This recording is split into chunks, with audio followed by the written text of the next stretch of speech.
छत्तीसगढ़ की जानी मानी लोक गायिका तीजन बाई को राष्ट्रपति ने पद्म विभूषण से किया सम्मानित।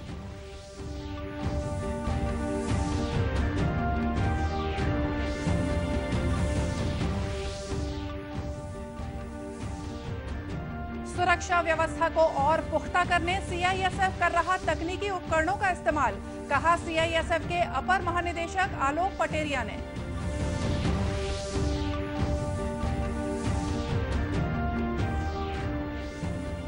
पुलिस और प्रशासन ने चुनाव की तैयारियां और तेज की। महासमुंद में 22 वारंटियों को किया गया गिरफ्तार।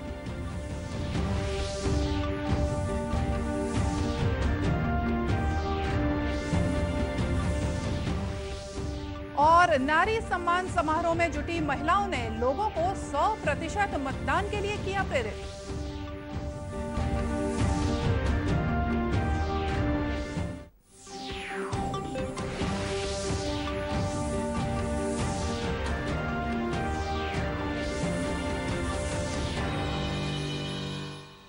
नमस्कार, आप देख रहे हैं दूरदर्शन समाचार। मैं हूं मोनिका शर्मा और आइए अब देखते हैं समाचार विस्तार से।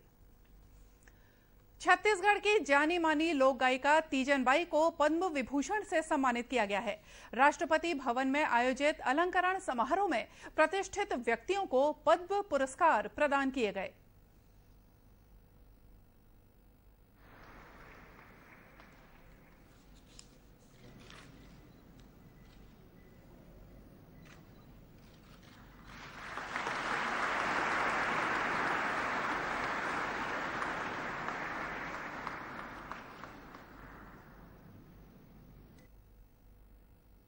इस वर्ष 112 व्यक्तियों को पद्म पुरस्कारों के लिए चुना गया था और गणतंत्र दिवस की पूर्व संध्या पर उनके नामों की घोषणा की गई। वहीं राष्ट्रपति ने इस महीने की 11 तारीख को 1 पद्म विभूषण, 8 पद्म भूषण और 46 पद्मश्री पुरस्कार प्रदान किए थे। गौरतलब है कि भिलाई के गनियारी गांव में जन्मी तीजन बाई प्रदेश के पंडवानी लोकगीत नाट्य की पहली महिला कलाकार हैं। देश विदेश में अपनी कला का प्रदर्शन करने वाली तीजन बाई को डी.लिट की मानद उपाधि से भी सम्मानित किया गया है। केंद्रीय औद्योगिक सुरक्षा बल के अपर महानिदेशक आलोक कुमार पटेरिया 1 दिवसीय दौरे पर भिलाई पहुंचे। इस दौरान श्री पटेरिया ने भिलाई इस्पात संयंत्र और सीआईएसएफ के राजपत्रित अधिकारियों के साथ सुरक्षा संबंधी बैठक ली। साथ ही अधिकारियों और कर्मचारियों के सैनिक सम्मेलन में भी सम्मिलित हुए। इस अवसर पर सैनिकों को संबोधित करते हुए उन्होंने कहा कि अपने कर्तव्य और दायित्व का पालन पूरी ईमानदारी से करें। मीडिया से मुखातिब होते हुए उन्होंने कहा कि सीआईएसएफ को जो भी जिम्मेदारियां दी गई हैं, उसने बखूबी निभाई हैं।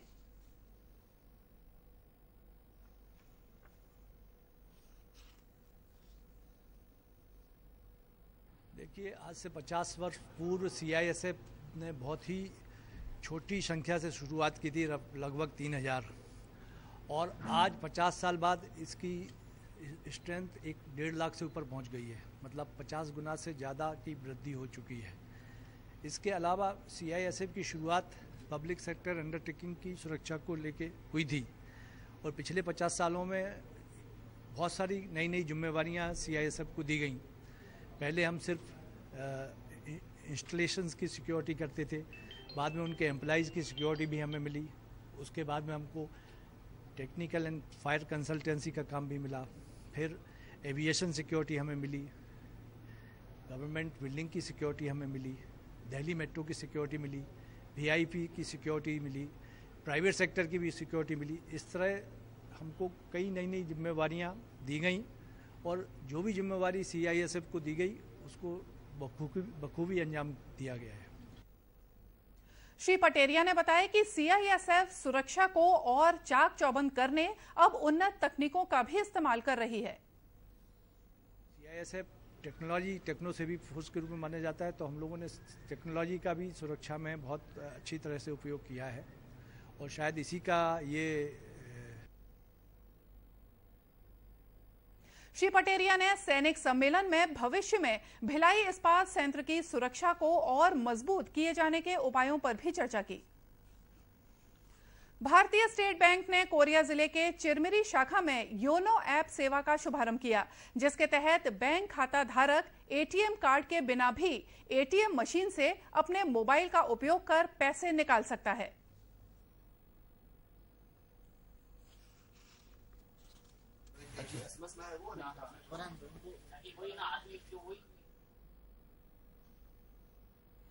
चिरमिरी शाखा के मैनेजर ने पत्रकारों से बात करते हुए बताया कि इस ऐप से ग्राहक अपने सभी बिलिंग्स जैसी सुविधाएं घर बैठे प्राप्त कर सकते हैं।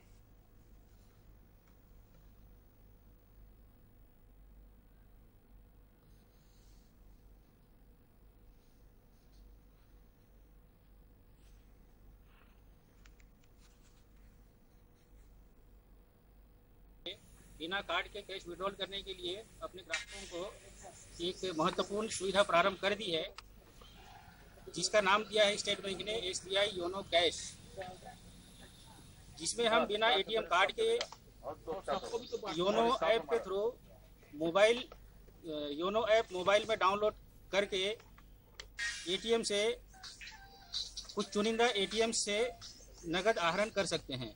चिरमिरी शहर के 2 एटीएम्स में अभी ये सुविधा दी गई है, एक GM कॉम्प्लेक्स में स्थित एटीएम और एक हल्दीबाड़ी में राय पेट्रोल पंप के पास स्थित एटीएम में ये सुविधा प्रदान की गई है। सर, यदि हम अपना एटीएम कार्ड नहीं रखे हैं या हमारे पास एटीएम कार्ड नहीं है तो हम योनो ऐप डाउनलोड करके एटीएम से कैश विड्रॉ कर सकते हैं।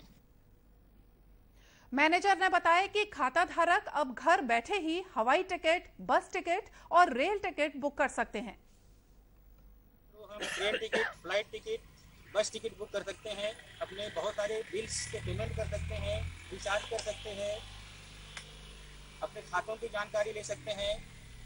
इसके अलावा भी बहुत सारी सुविधाएं उसमें ग्राहकों को दी हैं जो वो घर बैठे ले सकते हैं। पहले भी ग्राहकों को दी गई है और स्टेट बैंक इनके प्रचार प्रसार के लिए पूरी तरह से मेहनत कर रहा है, प्रयास कर रहा है।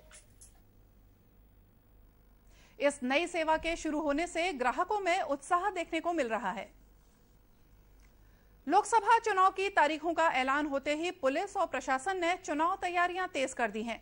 महासमुंद पुलिस ने जिले में शांतिपूर्वक चुनाव संपन्न कराने के लिए अपने स्तर पर तैयारियां और तेज कर दी हैं। इस सिलसिले में 3 आदतन अपराधियों को जिला बदर करने की अनुशंसा की गई है।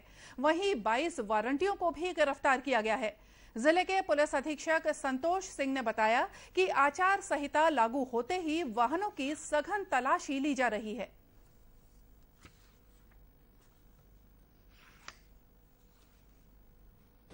आचार संहिता लगने के दौरान बहुत सारी कार्रवाइयाँ एक साथ शुरू की गई है। वाहनों की चेकिंग की जा रही है। जो किसी भी कोई भी व्यक्ति इस समय VIP नहीं रहता, हर गाड़ियों से ऐसे नेम जो पट्टिका होती है उसको सायरन, हूटर ये सारे उतरवाए जा रहे हैं। कोई भी पदनाम लगा के नहीं चल सकता, उस पर लगातार MB एक्ट की कार्रवाई जिले में की जा रही है।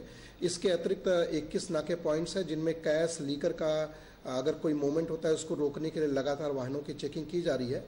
जिले में वारंटियों की धरपकड़ भी जारी है। अगर पिछले 4 दिनों में देखा जाए तो लगभग 22 वारंटी भी पकड़े हैं जो काफ़ी समय से फरार चल रहे थे। और आगे भी हमारा लक्ष्य है कि अधिक से अधिक नॉन अवेलेबल वारंट जिनके खिलाफ जारी हुआ है, जो चुनाव को प्रभावित कर सकते हैं, उन सभी लोग की धरपकड़ की जाए।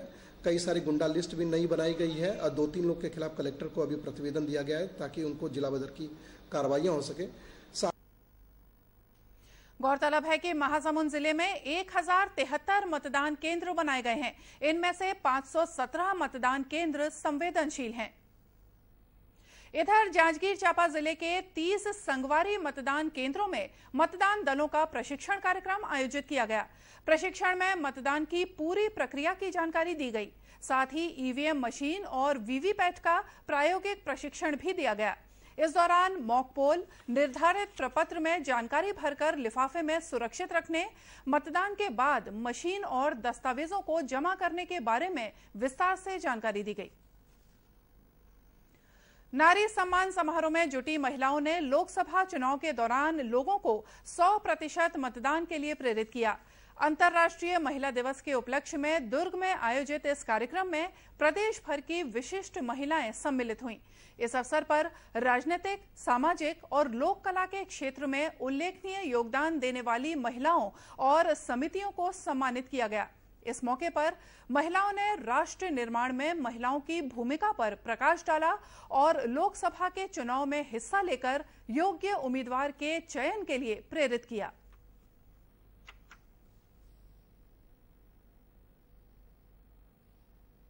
अभी लोकसभा चुनाव भी आ रहे हैं, तो इसके लिए भी मैं अपील करती हूं कि हमारी बहनें अपने मतदान का प्रयोग करें और जिनकी उम्र 18 साल की हो चुके हैं, चाहे वो बेटा हो चाहे बेटी हो, उनका नाम मतदाता सूची में अवश्य जुड़वाएं और बिना किसी लालच के, बिना किसी प्रलोभन के और योग्य व्यक्ति का ही चयन करें और इस लोकसभा चुनाव में अपनी महती भूमिका अपना वोट डालकर करें।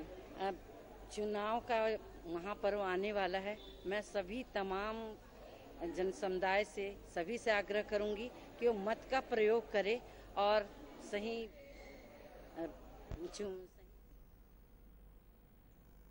कार्यक्रम के दौरान लोक कलाकारों द्वारा सांस्कृतिक कार्यक्रमों की प्रस्तुतियां भी दी गईं। कांकेर जिले में नुक्कड़ नाटकों के माध्यम से लोगों को यातायात नियमों के प्रति जागरूक किया जा रहा है। पखानजोर के एक निजी स्कूल के बच्चों ने टैक्सी स्टैंड में नुक्कड़ नाटक के जरिए वाहन चलाते समय बरती जाने वाली सावधानियां बताईं। साथ ही ट्रैफिक सिग्नल तोड़ने से होने वाली दुर्घटनाओं की जानकारी भी दी।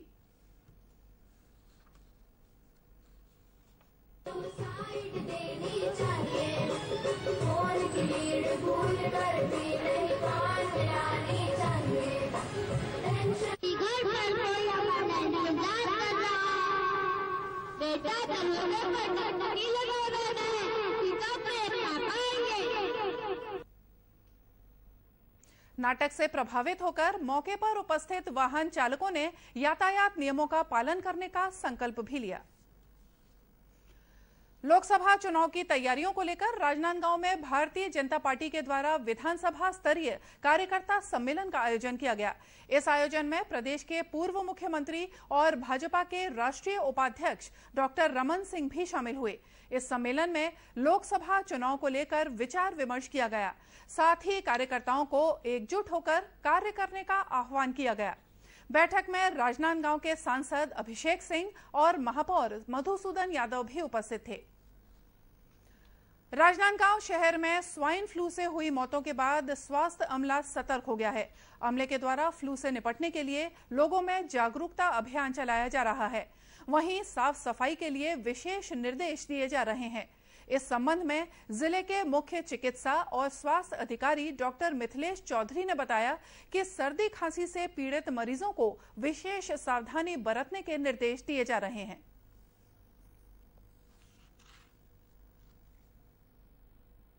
स्वाइन फ्लू के लिए जागरूकता अभियान लगातार जारी है, जिसके तहत लोगों को समझाइश दी जा रही है कि सर्दी खांसी बुखार हो तो तत्काल अस्पताल पहुंचे और उपचार लेकर ठीक हों। और जब भी सर्दी खांसी किसी को भीड़ भाड़ वाले इलाके में ना जाए, दिन भर साबुन से हाथ धोते रहें। खांसते छींकते समय मुंह पे रुमाल या कपड़ा रखें, जिससे क्योंकि ये हवा से फैलने वाली बीमारी है, इसलिए सतर्कता बहुत ज़रूरी है। और ज़िले में स्थिति काफ़ी बेहतर नियंत्रण में है और हम लोग लगातार उस पर नज़र रखे हुए हैं। सर, लेबर ऑफिस में भी हमने एक शिविर लगाकर वहाँ पर उपस्थित सभी कर्मचारियों की जांच की गई, जिसमें किसी में भी किसी प्रकार का लक्षण नहीं पाया गया। गौरतलब है कि जिले में 5 मरीजों को स्वाइन फ्लू पॉजिटिव पाया गया है। दक्षिण राजस्थान और विदर्भ के ऊपर बने चक्रवात का असर प्रदेश में भी दिखाई पड़ रहा है। सरगुजा संभाग में कल कई जगह ओलावृष्टि हुई। कोरिया जिले में करीब 1 घंटे तक ओले गिरे। वहीं लखनपुर और मैनपाट क्षेत्र में भी ओले गिरने के समाचार मिले हैं। इस दौरान अंबिकापुर में हल्की से मध्यम बारिश हुई। मौसम में हुए इस बदलाव से संभाग के कई गांवों में आम और लीची के बौर गिरने की भी खबर है। और आइए देखते हैं अंत में मुख्य समाचार एक बार फिर से। छत्तीसगढ़ की जानी मानी लोक गायिका तीजन बाई को राष्ट्रपति ने पद्म विभूषण से किया सम्मानित।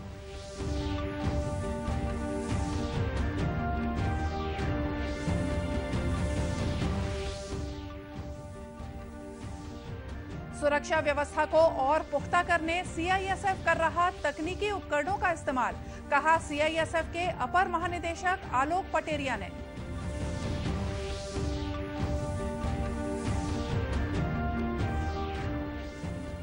पुलिस और प्रशासन ने चुनाव की तैयारियां और तेज की। महासमुंद में 22 वारंटियों को किया गया गिरफ्तार।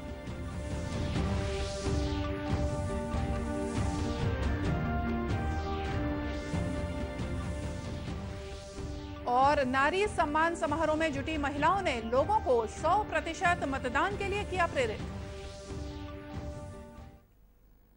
और इसी के साथ ये समाचार बुलेटिन यहीं समाप्त हुआ। नमस्कार।